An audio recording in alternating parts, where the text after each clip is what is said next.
All right, so this is probably the 100th take of this, but we're going to give it a shot.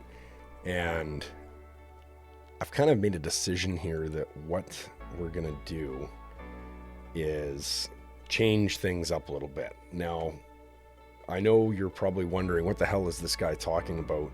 Because I clicked on this video, or I'm watching this video that is all about getting my first job in HVAC. And so how is he even talking about that at all right now? But the reality here is I'm not a professional YouTuber. I'm not a content creator.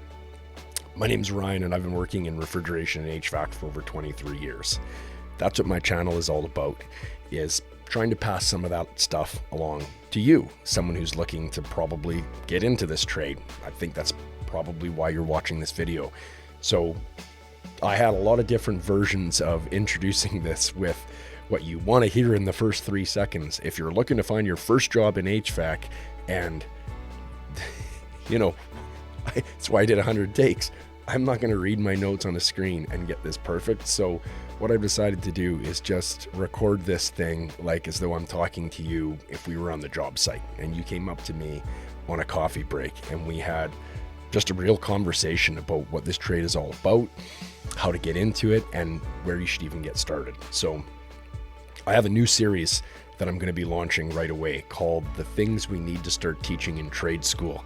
And part of that is definitely how to get started beyond signing up for some expensive, long pre-apprenticeship course or big 1 or 2 year program. While they are very, very good, and I'm very supportive of them, that's a big commitment if you're not 100% sure that this is the career path that you want yet. I mean, I guess that's true about any career, but there's a few different entry points into the skilled trades when you have no experience whatsoever, and education is definitely one of them. Now, I'm a huge proponent of that, and so I'm not diminishing that in any way, shape, or form. There's another couple of ways, though, that people with no experience get into the trade, and I'm going to talk about those a little bit today, one more than the other. The second way is with your transferable skills. So in HVAC and refrigeration, we see people coming from other trades, we see people coming from engineering, and basically you name it. And these people are essentially seeing how there's a lot of benefits to a job in the skilled trades. I mean, this one specifically that I have experience with. And so they're looking to start a new career. So transferable skills are huge. They're very important. But the third entry mode or entry pathway into the skilled trades is through pure grit. And I'm going to talk about that a little bit today. So the reason I think it's so important to talk about isn't because education doesn't matter, and it isn't because your transferable skills don't matter, but pure grit and your own initiative and ambition is actually the only one of those 3 things that will exclusively get you your first job in the trade, and really what you're going to need to lean on in order to change that job to a career. So it can do it on its own, but the first 2, education and transferable skills, boy, are they ever made significantly more powerful with this third one. Now, what do I mean by pure grit? I mentioned it a little bit. It has to do with initiative, it has to do with ambition, and ultimately, it means you have the willingness and the ability to figure out what you need to know and to figure out what you need to do in order to get from where you are now to where you want to be. This is very, very important in this trade specifically because sometimes you'll be on a Friday night before a long weekend. All the other technicians in the company have gone home or to the lake.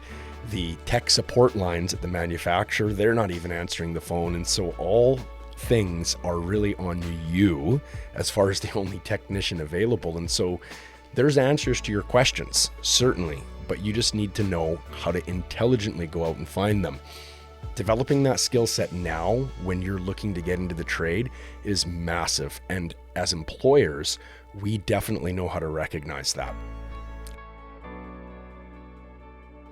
So the first point I want to make is you need to find people who have been where you want to go or who are where you want to be at and listen to them, connect with them. And that kind of almost leads into my second point right away, which is that you need to find a mentor and find one early. Now, that's a potentially big, scary word for a lot of people, but all that means is you need to find someone who's willing to invest in you to the same degree that you're prepared to invest in yourself.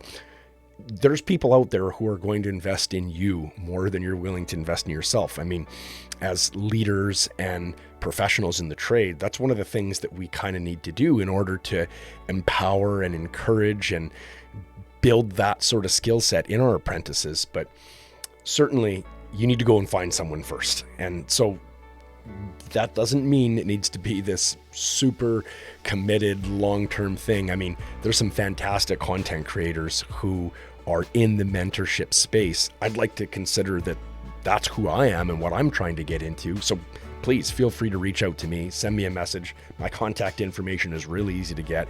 And you can ask someone who's been exactly where you are now and probably where you'd like to be, how to take those steps and how to start on that journey.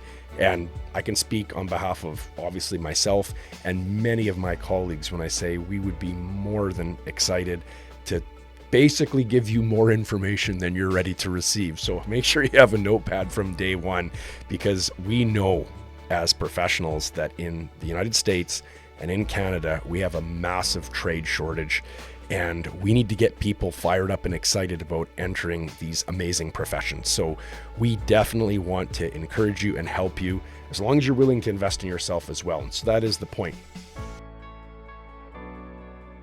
When you are first starting out and throughout your career, having a mentor is so powerful because you're going to be able to go from unconscious incompetence to conscious incompetence.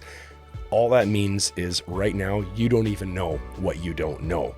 And so really, at the end of the day, there's some very key questions you need to ask yourself prior to looking for your first job in the trade, prior to thinking about enrolling in a huge education program or a pre-apprenticeship program. You need to figure out if this thing is even right for you. So if you want to take down these questions, the most important questions at this point you need to ask is, what is this trade even really about? What does the day-to-day job look like? And is this something I'm going to enjoy doing? What does the educational what do the educational requirements look like? How do I go to school 2 months a year? Do I go to school for 2 years and then not again for 4 years? You need to ask these questions so you have an idea of what to expect. And then you need to take a look at what you need to know beyond what you need to do, beyond what you need to take for courses. You need to take a look at what you need to know.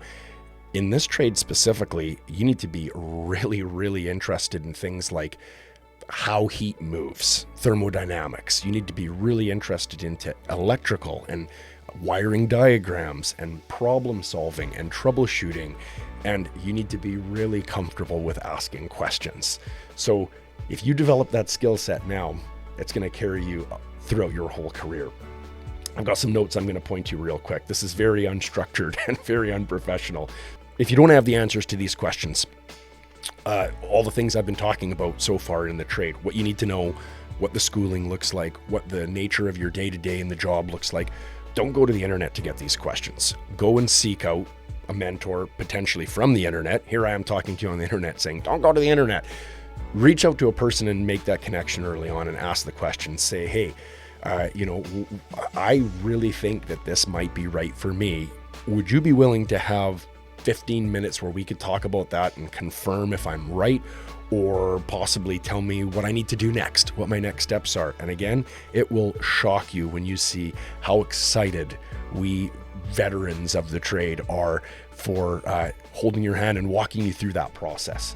So if you don't have the questions, find someone who's able to not necessarily steer you away from the internet, but just help you discern quality information from garbage, because there's way more garbage out there than there is quality information. And if you can get pointed to the right stuff early on, that's going to serve you well throughout your whole career. Apprenticeship is all about mentorship. Okay. And so when I say find a mentor early on, it's just about realizing that you're going to do best when you have people working next to you shoulder to shoulder. And that even happens before you get your first job. So really, it's all about connection. It's all about people. It's all about getting comfortable talking to someone saying, I don't know, I'm willing to learn, and I'd like you to help me. Oh, very powerful. What else do I got here from my notes? How about this? So you know about the trade now. You've talked to someone like me. You've spoken to contractors or business owners in your hometown or your city, and you've spoken to instructors or trainers at trades programs. You're sure this is what you want to do. You're willing to take an education in it. You're willing to invest in this as a career. So maybe you're even ready to start putting together your first applications, resume, job application, cover letter. I can tell you as a business owner and as someone who's been on the hiring side of the table for over a decade, that their resumes we get are overwhelming. Business owners out there, you know what I'm talking about. We get hundreds of applications a week from people all over the world looking to work in Canada and the USA in this really, really awesome trade, and in all other skilled trades too. But speaking personally from experience, I have hundreds of resumes from people with no experience in the trade whatsoever, and everybody sounds amazing. Look, if you have no experience in the trade whatsoever, I'm going to give you another line that you need to take to heart. You need to be realistic with yourself and honest with your promises. If you have 0 days working in HVAC and refrigeration, but because of your previous experience, you're going to tell me, someone who's worked in refrigeration for over 20 years, how amazing you're going to be at refrigeration, do you think you're going to stand out whatsoever from the hundreds of other applications that sound just like that? It's not worth the investment and the risk, because it's a complete gamble. So what we're looking for as business owners for someone with no experience, with no education, is someone who's humble, honest, and willing to say, look, here's what is honest and true about me and what I'm willing to do and what I can do. So be realistic with your promises, be realistic with yourself and honest with your promises, and that'll carry you far more. We will pay attention to that. This is an incredibly technical trade. And so when your resume suggests that your capabilities vastly outweigh your experience, you don't get put into the short list. I've had interview questions with people on the phone and in person where I've said to someone with no experience in the trade, okay, so where do you see yourself in 4 years? What do you see your educational journey being like? They have no idea what the apprenticeship process is like. They have no idea what the vapor compression cycle is in refrigeration. They don't even know that there's an electrical component to the trade. Some uncle who worked changing out furnaces at some point in their life has told them they should get into HVAC, and that's why they're applying. Or they'll even go farther to say, well, in 4 years, I see myself being in your seat.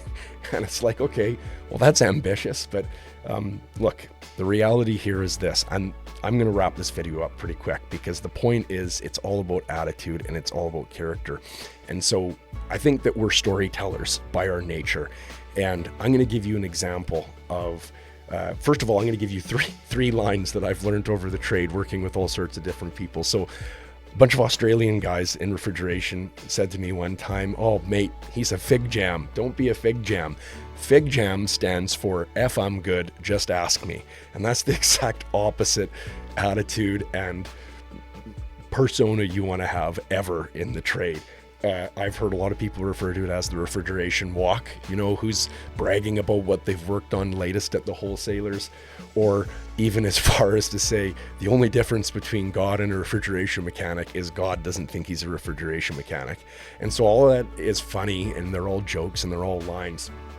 But ultimately, if we have a problem in the trade with that, then I'm a solution guy. And so when people have come up to me on the job site, especially guys who've said, how do I get my kid into HVAC? The first thing that I say is, well, they need to be asking instead of you. And we need to go back to some old-fashioned stuff. And look, I've got a lot of colleagues coast to coast in this country and some in the United States as well. And when I've had this conversation with them, everyone has agreed. I've said, what would you think if instead of seeing hundreds of applications come across your desk that you have to sort through and try and discern who's worth investing in, someone came to your office, or let's say your front desk person came to your office and said, look, there's this guy at the shop for the third day in a row, and he really wants to speak with you. I know you're busy, whatever, but there's someone who really wants to speak with you. And it's like, okay, well, who is this guy? He comes in, shakes my hand and says, look, my name's Joe, and I've been doing a little bit of research. I talked to a guy online who has some really good HVAC resources, and I've learned that in Canada, refrigeration is a 4-year apprenticeship. I have to go to school every year for a period of time. Then I have to come back and work in the field. This is kind of what the job looks like. And so I've done some research into what you guys do, and I think it sounds pretty interesting. Here's who I am and what I've done and why I think I would be such a good fit at this. Now, look, I know you're maybe not hiring right now, but I just want to tell you, I am so interested in this trade, and I am so sure that I'm going to blow your socks off, that if you give me a chance to ride along with your top guy one day this week or next week, or maybe 2 days or for a whole week, and you just give me like a 1-week internship, then I'll have an opportunity to see exactly how you do things on the ground level. Your top guy will have an opportunity to see what kind of a person I am. And when you're ready to invest in someone who's new and eager, you're not even going to have to look at resumes. You're going to know exactly who to call. Would you be willing to do something like that with me so I can get more knowledge and understanding about what this career is like?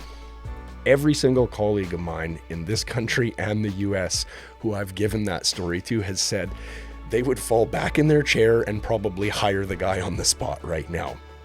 Now, we're definitely seeing some strain and struggles on the economy right now. So I'm not telling you that that's the surefire way for you to get a job at every company you go to. Sometimes we don't have the financial bandwidth to take on a brand new hire who's a complete investment with no return until they start being able to produce and be productive. We very much want to do that because we want to train you our way, and we want to train you properly, and we want to do that, but it isn't always in the cards financially.